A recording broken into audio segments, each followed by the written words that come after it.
আসসালামু আলাইকুম। এই ভিডিওতে আমরা নিউটনের সূত্রের আরও কিছু অঙ্ক করার চেষ্টা করব। এখান থেকে তো একটা অঙ্ক আছে এরকম, 10 কেজি ভরের একটি বস্তুর উপর কত বল প্রয়োগ করলে এটি শূন্য স্থানে 3 মিটার পার সেকেন্ড ত্বরণের নিচের দিকে পড়বে। তার মানে বস্তুটা আসলে কি মাটি থেকে একটা উচ্চতায় আছে আর কি, ঠিক আছে। তো উপর থেকে নিচের দিকে পড়তেছে কত, বস্তুর ভর হলো কত এম, এম মানে হচ্ছে 10 কেজি, বস্তুর ভর হলো কত M, M is equals to হলো 10 কেজি। তো থাকলো তার ওজন কত এমজি, নিচের দিকে ক্রিয়াশীল হবে, ঠিক আছে। তাহলে নিচের দিকে ক্রিয়াশীল হবে সেখানে কত 9.8 মিটার পার সেকেন্ড ত্বরণে, সেটা কি হবে নিচের দিকে ক্রিয়াশীল হবে, মানে প্রতি সেকেন্ডে 9.8 মিটার পার সেকেন্ড হলে তার কি হবে বেগ বৃদ্ধি হবে। কিন্তু আমাদের কোশ্চেনে বলছে কত ত্বরণ হতে হবে কত 3 মিটার পার সেকেন্ড, তার মানে নিচের দিকে ত্বরণ হবে কত 3 মিটার পার সেকেন্ড। তো আছে কত 9.8 মিটার, হতে হবে কত 3 মিটার, তার মানে সামথিং 6.8 মিটার পার সেকেন্ড কি করতে হবে বাদ দিতে হবে। বাদ দেওয়ার জন্য তাকে অবশ্যই অপোজিট দিকে একটা ফোর্স দিতে হবে। সে অপোজিট দিকে ফোর্সটা এখানে কে দেয়, আমাদের এখানে যে আছে ছিল বাতাস, সে বাতাসটা কি দেয় একটা ফোর্স দেয়। তাহলে আমাদের এই সিস্টেমে নেট ফোর্স ইকুয়াল টু কত হবে, net force is equals two আমরা লিখতে পারি ওজনটা নিচের দিকে, এই জন্য ওজন মাইনাস হলো বাতাসের বাধা। তাহলে net force is equals to MG minus হলো কত এফ। আবার net force is equals to কত লেখা যায়, F is equals to M A. তাহলে এখান থেকে আমরা কত সহজে এখান থেকে আমরা এফ এর মানটা কি করতে পারি, ক্যালকুলেট করে বের করতে পারি। তাহলে আমাদের এখান থেকে এফ কত হবে, F is equals to MG minus M A net, ঠিক আছে। তাহলে এম এর মান হচ্ছিল আমাদের 10 into 9.8 minus 10 into A net হলো কত আমাদের এখান থেকে 3। তাহলে এখানে ক্যালকুলেট করলে আমাদের ফাইনালি অ্যান্সার আসে হচ্ছে হলো 68 নিউটন। তার মানে একটা 68 নিউটনের কি বলছে ফোর্স তাকে কি দিচ্ছে, ওপর দিকে বাধা দিচ্ছে, এই জন্য সে নিচের দিকে আস্তে আস্তে পড়তেছে। 9.8 মিটার পার সেকেন্ড পড়বে যখন সেটা এখানে বিনা বাধায় পড়বে। তারপর নিচে আরেকটা অঙ্ক আছে আমাদের এখান থেকে, সেটা কি বলছে 2 মিটার পার সেকেন্ড সমত্বরণে একটি বেলুন নিচের দিকে নামতেছে, বেলুন নিচের দিকে নামতেছে, ঠিক আছে। বেলুন কিন্তু সবসময় উপরের দিকে ওঠে, কিন্তু বলতেছে কত বেলুন নিচের দিকে নামতেছে, তার মানে বেলুনটা আসলে কি ভারী। এই যে দেখো বেলুন ও এর ভেতরে থাকা জিনিসের ভর, বেলুনের ভিতরে কি থাকে গ্যাস থাকে, তো গ্যাসটা একটু বেশি করে দেওয়া হয়েছে, এই জন্য হয়তো বা তার ভর হয়েছে কত 8 কেজি, এই জন্য বেলুনটা উপরে না উঠে নিচের দিকে নামতেছে। এর মধ্য থেকে কত ভর কমায় দিলে কিছু ভর কি করবো ওখান থেকে বের করে দেবো, একই ত্বরণে সেটি কি করবে উপরের দিকে উঠবে। তার মানে আমাদের এখন একটা আমি দেখি একটা ছবি আঁকায় দেখি, তাহলে কি হয়। এইখানে এরকম একটা কি আছে, একটা হলো বেলুন, ঠিক আছে, এরকম একটা বেলুন। তো বেলুনটা কি আছে নিচের দিকে নামতেছে কত 2 মিটার পার সেকেন্ড স্কোয়ারে এত, ঠিক আছে, দিয়ে কি করতেছে উপর নিচের দিকে নামতেছে। তাহলে বেলুনের একটা ওজন আছে, ওজন হলো কত এমজি, আর বেলুনের ভর কত হলো 8 কেজি, ঠিক আছে। তাহলে আমাদের নামার কথা ছিল ওই যে আগের মতোই অঙ্ক, 9.8 মিটার পার সেকেন্ড বেগে তার নিচের দিকে নামার কথা ছিল, কিন্তু কিছু একটা ফোর্স তাকে কি করছে বাধা দিছে, বাধা দেওয়ার কারণে সে আর কত নিচের দিকে 9.8 না নেমে নামতেছে কত 2 মিটার। তো বাধা দানকারী বলকে এটাকে বলা হয়, আর একটা নাম বলা হয় থ্রাস্ট, নাম বলা হয় কত থ্রাস্ট, ঠিক আছে, আপার থ্রাস্ট, এই জন্য সেখান থেকে ইউ দ্বারা প্রকাশ করা হয়, এখান থেকে ইউ। তাহলে এখান থেকে আমাদের নেট ফোর্স যেটা আসবে, নেট ফোর্সটা আমরা তাহলে এখান থেকে লিখতে পারি এফ নেট ইকুয়াল টু এমজিটা বড় যেহেতু নিচের দিকে নামতেছে সেই জন্য এমজি নিচের দিকে মাইনাস হলো এই ইউ, ঠিক আছে। তাহলে এখান থেকে আমরা এটার বদলে লিখতে পারি কত M A net is equals to MG U. তাহলে এখান থেকে আমাদের মানগুলো যদি বসা 8 into 2 is equals to 8 into 9.8 minus হলো ইউ, তাহলে এখান থেকে আমাদের ফাইনালি ইউ আসে আমাদের এখান থেকে আমাদের আসা ছিল 62.4 নিউটন। তার মানে এইটা ছিল বাধাদানকারী বল এখান থেকে, ঠিক আছে। তো এখন দেখো আসলে আমাদের ওইটা চাইনি, আমাদের চাইছে কি, আমরা একটু খেয়াল করে দেখি আমাদের কি বলছে কত ভর কমাইলে, তার মানে কি এম এর মান বের করতে হবে, ঠিক আছে। তার মানে আবার আমি যদি ছবিটা একটু আঁকাই, এইরকম একটা বেলুন, ঠিক আছে। এবার ত্বরণ কোন দিকে হবে, উপরের দিকে হবে, কত ত্বরণে যাবে 2 মিটার, এই সেম ত্বরণে উপরের দিকে উঠবে, ঠিক আছে, উপরের দিকে উঠবে। তার বাধাদানকারী বল আপার থ্রাস্ট উপরের দিকে, ঠিক আছে। ওজন হলো কত এবার এম জি, বড় হাতের এম হবে, কেন বড় হাতের এম, কত ভর কমানোর পর এই এমটা কি হলো, এখান থেকে 8 কেজি থেকে হয়তো বা 2-3 কেজি আমি কি করছি কমাইছি, কমানোর পর যা থাকবে সেই ভরে সে কি করতেছে বস্তুটা উপর দিকে উঠতেছে, ঠিক আছে। তার মানে এই এমটা হলো কত ভর কত কমানো হয়েছে সেটা না, কমানোর পর কতটুকু থাকতেছে সেটা। তাহলে আচ্ছা এখান থেকে তাহলে আমাদের এখন ওই আগের মতো চলে নেট বল কত হচ্ছে সেটা আমরা হিসাব করে দেখি এটা, আর এখান থেকে আমরা তাহলে হিসাব করতে পারি কত, ইউ মাইনাস হলো M G is equals to F net, F নেটের বদলে আমরা লিখতে পারি এম এ নেট, ঠিক আছে। এবার ইউ দেখো আগেরটাতে ছিল এম জি মাইনাস ইউ, এবার হলো কত ইউ মাইনাস এম জি, তো চেঞ্জ হলো কেন, কারণ এটার ক্ষেত্রে নিচের দিকে নামতেছে তার মানে এই ফোর্সটা বড়, এবার উপর দিকে উঠতেছে তার মানে কত এটা বড়, ঠিক আছে। আচ্ছা তাহলে এখান থেকে আমরা দেখো বড় হাতের এম এর মানটা খুব সহজে বের করা যাবে। কত হবে, যদি আমি এটাকে ওই পাশে নিয়ে যাই, নিয়ে যাওয়ার পর কমন নিলাম এ নেট প্লাস হলো জি, তাহলে এখান থেকে আমাদের এম ইকুয়াল টু আসবে, ইউ এর মান তো আমরা একটু আগে জানলাম 62.4, আর এ নেটের মান হচ্ছিল আমরা জানি হচ্ছিল 2 প্লাস জি এর মান হলো কত 9.8, তাহলে এখান থেকে এম আসবে হচ্ছিল 5.29, ঠিক আছে, এত কেজি।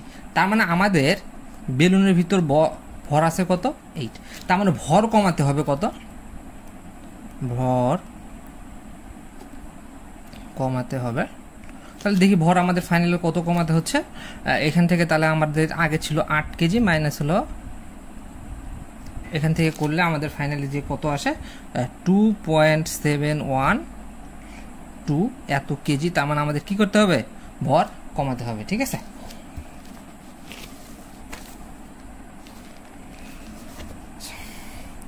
আচ্ছা তারপর অঙ্কটা এরকম ছিল, 2 কেজি ভরের একটি নারিকেল গাছ থেকে, 2 কেজি ভরের একটি নারিকেল, এখান থেকে একটু ভুল গেছে, একটি নারিকেল গাছ থেকে পড়ে যাওয়ার সময় এটিকে 6 নিউটন মানে বাতাসের বাধা দেওয়া আছে 6 নিউটন, ঠিক আছে। এর গতিতে কি করে বাধা দেয়, মানে নিচে পড়তে বাধা দিচ্ছে, ঠিক আছে। নারিকেলটি কত ত্বরণে নিচের দিকে পড়বে, এবার আমাদের কি বের করতে হবে, ত্বরণটা বের করতে হবে। এর আগে আমরা কি বের করছিলাম, কত ফোর্সের হিসাবগুলো করছিলাম আমরা এখান থেকে। তাহলে এখান থেকে দেখো আমরা একটা ছবি এঁকে রাখছি, আমি আসলে 2 কেজি ভরা একটা নারিকেল নিচের দিকে পড়তেছে, নিচের দিকে পড়ার হলে তাহলে কত এমজি নিচের দিকে, বাতাসের বাধাদানকারী বল হলো কত 6 নিউটন উপরের দিকে থাকবে, আর ত্বরণ কোন দিকে ক্রিয়াশীল হচ্ছে, নেট ত্বরণ নিচের দিকে ক্রিয়াশীল হবে, তাহলে আমাদের নেট বল হবে কত, নেট বল এখান থেকে আমরা লিখতে পারি এমজি মাইনাস হলো কত 6, এমজি মাইনাস 6, তাহলে সেখান থেকে আমাদের এ নেট ইজিক্যালস টু এখান থেকে আসবে। তাহলে আমরা এখন থেকে এখানে এম এর মানটা বসাই দিই 2 × 9.8 মাইনাস 6, এখান থেকে হচ্ছিল 2, তাহলে কাটাকাটি করে আমাদের যা আসে অ্যান্সার আসে 6.8 মিটার পার সেকেন্ড। অঙ্কটা এখান থেকে খুব সহজ ছিল। তারপরের অঙ্কটা দেখি আমাদের কি আছে এখান থেকে, 5 কেজি ভরের বস্তুকে আনুভূমিকের সাথে 30 ডিগ্রি কোণ করে 60 নিউটন বল প্রয়োগ করা হলো। দেখো এখানে কিন্তু বলটা হচ্ছে হলো 30 ডিগ্রি কোণে দেওয়া হয়েছে, তলটা কিন্তু 30 ডিগ্রিতে নাই। আচ্ছা বস্তুটি গতিশীল অবস্থায় 12 নিউটন মানের একটি বল বস্তুকে কি দেয়, বাধা দেয়, তার মানে কি এই বলটা হলো কি ঘর্ষণ বলই আসলে বলা যায়, বাধা দানকারী বলের আরেকটা নাম হলো কত ঘর্ষণ বল। বস্তুটির ত্বরণ এবং প্রতিক্রিয়া ফল যে রিঅ্যাকশন ফোর্স, আর এটা আমাকে বের করতে হবে। তাহলে আসো আগে আমরা ছবিটা আঁকানোর চেষ্টা করি, যদি ছবিটা আঁকাতে পারি তাহলে অঙ্কটা আমাদের জন্য খুব সহজ হয়ে যাবে। তাহলে এটা কি একটা তলের ওপর কি আছে, আনুভূমিক তলের ওপর একটা 5 কেজি একটা বস্তু আছে, ঠিক আছে। তার সাথে কত 30 ডিগ্রি কোণ করে, এই যে এটা 30 ডিগ্রি কোণ করে কি দেওয়া আছে, আমাদের বল প্রয়োগ করে কি করা হচ্ছে, টানা হচ্ছে। তাহলে এখান থেকে কত নিউটন, 60 নিউটনের কয়টা উপাংশ থাকবে, দুটো উপাংশ, 60 sin 30 60 cos 30, ঠিক আছে, দুটো উপাংশে কনভার্ট হয়ে গেল। তারপর ওজন আমাদের নিচের দিকে এমজি, আর তার প্রতিক্রিয়া ফোর্স কত উপরের দিকে থাকবে আমাদের, ঠিক আছে। তারপর ছিল 12 নিউটন মান কি দিচ্ছে, একটা বাধা দিচ্ছে না, বাধা দানকারী বল, তাহলে আমাদের এইদিকে আসবে, ঠিক আছে। তাহলে দেখো আমাদের সব বলগুলো আমরা পেয়ে গেছি। আমাদের এখন যদি আমরা এখন হিসাব করি এক্স অক্ষ বরাবর বল এবং অয় অক্ষ বরাবর বল, তাহলে আমরা কিন্তু সহজে খুব একটা বের করতে পারবো, ঠিক আছে। তাহলে আসো আমরা এখন এখান থেকে দেখি কি হয়, ত্বরণ বের করতে হবে। তাহলে আমাদের আগে এফ নেটটা বের করি আমরা, net force equal to x অক্ষ বরাবর, আজকে এফ নেট আমরা বের করবো এক্স অক্ষ বরাবর যদি আমরা এফ নেট ধরি, এক্স অক্ষ বরাবর আমাদের বল আছে কয়টা, এ একটা ফোর্স আর এ একটা ফোর্স, ঠিক আছে। 60 cos 30 মাইনাস হলো কত 12, তাহলে এফ নেটের বদলে লেখা যায় কত M A net 60 cos 30 minus হলো 12। তাহলে এইখান থেকে আমাদের যে ত্বরণে সেটা কি হবে, সামনের দিকে গতিশীল হচ্ছে, সেই ত্বরণ হলো কত, এখান থেকে বের হয়ে আসবে, এম এর মান। তাহলে এম এর মানটা আমরা যদি এখন এখান থেকে বসাই, এম এর মান আসলে 5 কেজি, আমি একটু এখানে বসে দিই। তাহলে 5 কেজি করার পর এখান থেকে ক্যালকুলেট করলে আমাদের যা আসে সেটা হলো 8 মিটার পার সেকেন্ড। ঠিক আছে, আচ্ছা এটা গেল আমাদের কথা এক্স অক্ষ বরাবর যতগুলো ফোর্স আছে। এবার ওয়াই অক্ষ বরাবর যদি আমরা হিসাব করে দেখি, ওয়াই অক্ষ বরাবর দেখো, ওয়াই অক্ষ বরাবর আমাদের আছে কত, উপরের দিকে এটা ইকুয়াল টু কত হবে, এটা হবে। কেন হবে, হয়তো আগের কথা, যদি কোনো একটা ফোর্সের মান যদি বেশি হয়ে যায় তাহলে বস্তুটা সেই দিকে ক্রিয়াশীল হবে। যদি এখন উপরের দিকে ওয়াই অক্ষ বরাবর এই যে দুটো ফোর্স, এই দুটোর মান যদি বেশি হয় তাহলে বস্তুটা মাটি থেকে উপরের দিকে উঠবে। আবার যদি তোমার আসলে নিচের দিকে বেশি হয় এই ফোর্সের মান, তাহলে মাটির নিচে গভীরে ঢুকে যাবে। তো যদি কিছু কোনোটাই ঘটে না, কারণ সেটা তলের উপর থাকে, এই জন্য দুটো সেম কেস। তাহলে এখান থেকে আমাদের আর এর মানটা খুব সহজে বের হয়ে আসবে, mg মাইনাস 60 সাইন 30। তাহলে এখান থেকে যদি আমরা বসাই 5 ইন্টু 9.8 মাইনাস 60 সাইন 30, আচ্ছা ইকুয়াল টু, তাহলে আমাদের এখান থেকে ক্যালকুলেট করলে যা আসে সেটা হলো আর ইজ ইকুয়ালস টু 90 নিউটন। তার মানে এটা হলো আমাদের কত, প্রতিক্রিয়া বল।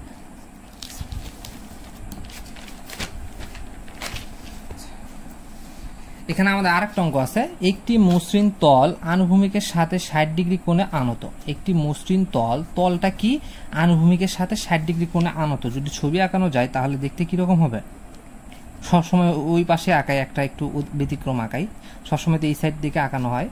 তো এই পাশে কি আছে আমাদের হচ্ছে 60 ডিগ্রি কোণে কি আছে, এই যে তলটা কি বলছে, মসৃণ থাকা মানে কি, সেটা তো আমাদের ঘর্ষণ বলটা নাই। মসৃণ বলে দেওয়া থাকলে কি হবে, ঘর্ষণ বল থাকবে না।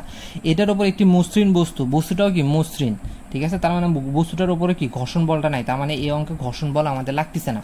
ঠিক আছে, রেখে দিলে এটি 3 সেকেন্ডে তল বরাবর কত দূরত্ব অতিক্রম করবে। তার মানে কি, বস্তুটা এখান থেকে হয়তো রাখার পর 3 সেকেন্ড পর হয়তো বা কিছু এইখানে হয়তো বা আসছে, তো এখানে আসতে সময় কতটুকু, তার টি ইজ ইকুয়ালস টু কত, 3 সেকেন্ড। 3 সেকেন্ডে সে কতটুকু দূরত্ব অতিক্রম করে সেটা আমাদের কি বের করতে হবে, তাহলে সেটা বের করার জন্য আমাদের সহজ সূত্র আছে দূরত্ব বের করার, S is equals to UT plus half AT square.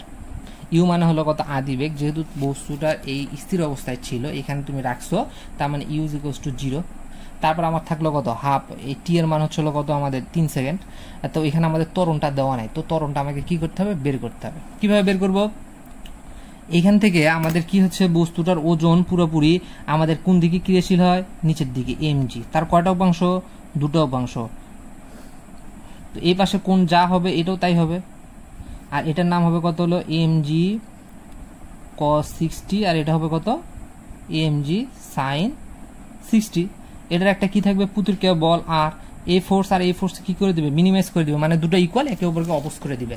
তাহলে থাকবে কত, এফ থাকবে কত, ফোর্স শুধু থাকবে আমাদের নেট ফোর্স এত থাকবে। ঠিক আছে, আচ্ছা তারপর আবার এফ ইকুয়ালস টু কত লেখা যায়, mg sin 60 ডিগ্রি, এত কাটা, তার মানে এখান থেকে কত, এর মানটা খুব সহজেই আমাদের কি হলো, বের হয়ে গেল। ঠিক আছে, তো সেটা মান কত আসে, এখান থেকে 60 মান হচ্ছিল, sin 60 মান হচ্ছিল √3/2 দিয়ে আমাদের যা আসে এখান থেকে আসে হলো কত, 8.49 মিটার পার সেকেন্ড স্কোয়ার। ঠিক আছে, তাহলে এর মানটাও আমরা পাইছি। ইউ এর মান হলো কত, 0 প্লাস হলো হাফ ইন্টু 8.49 ইন্টু আমার আসলে টি এর মান হলো কত, 3 সেকেন্ড, তার উপর স্কোয়ার। তাহলে এখান থেকে ক্যালকুলেট করলে আমাদের এস এর মান আসবে মিটার। ঠিক আছে, এই হলো আমাদের কত এখানকার। তো এখন দেখো, মসৃণ বলে দেওয়া আছে, এই জন্য ঘর্ষণ বল ছিল না। এর আগের অঙ্কেতে আমাদের কত, ঘর্ষণ বল মানে বাধাদানকারী বল কিছু একটা বলে দেওয়া আছে। ঠিক আছে, তো এখন কথা হলো, এই যে ঘর্ষণ বলটা যদি কোশ্চেনে উল্লেখ করে না দেওয়া থাকে, তারপরে যদি নেওয়া লাগতে পারে কোনো না কোনোভাবে, যদি আকার ইঙ্গিতে বলে দেওয়া থাকে, তাহলে সেক্ষেত্রে আমরা কি করে অঙ্ক করবো। তো এরকম একটা অঙ্ক আছে, 70 কেজি ভরের একটি বাক্সকে 500 নিউটন আনুভূমিক বলে মেঝের উপর দিয়ে কি হচ্ছে, টানা হচ্ছে, মেঝের উপর আনুভূমিকভাবে টানা হচ্ছে, কোনো অ্যাঙ্গেল বলে দেওয়া হয়নি। তাহলে অঙ্কটা সহজ হচ্ছে, বাক্সটি যখন চলে তখন বাক্স এবং মেঝের মধ্যবর্তী ঘর্ষণ সহগ, এই যে ঘর্ষণ সহগ বলে দেওয়া আছে, তাহলে পর হচ্ছে বের করতে বলছে, ত্বরণ বের করতে বলছে, মানে এ বের করতে বলছে। তাহলে দেখো আমরা একটু ছবিটা আঁকাই, ছবিটা আঁকালে কিরকম হয়, এরকম একটা কি আছে, তল আছে, সেই তলের উপর একটা বস্তু, তো সেটার ভর হলো আমাদের mg, নিচের দিকে ক্রিয়াশীল, উপর দিকে প্রতিক্রিয়া বল r। ঠিক আছে, m এর মান দেওয়া আছে আমাদের 70 কেজি।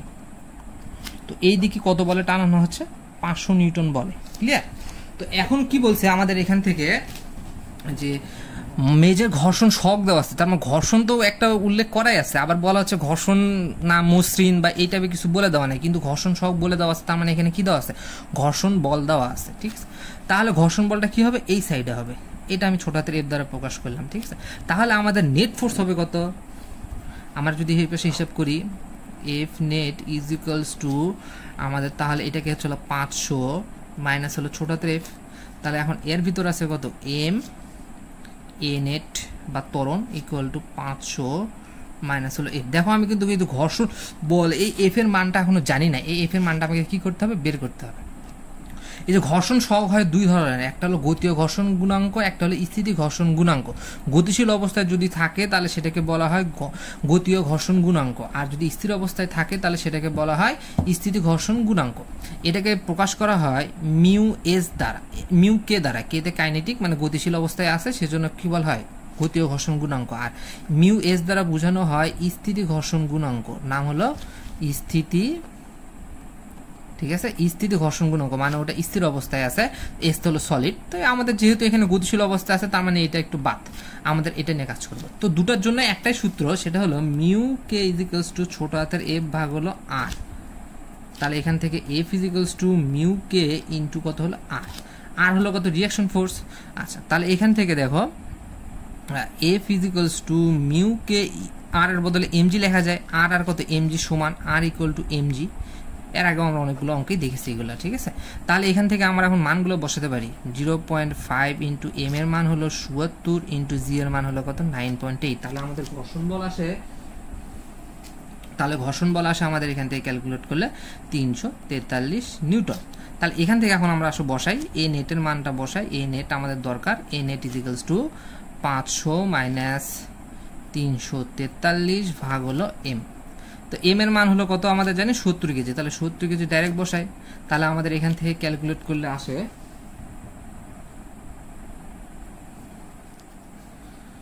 2.24 metre per second. ঠিক আছে, তার মানে এই ত্বরণে কি করবে, সেটা বস্তুটা সামনের দিকে গতিশীল হবে।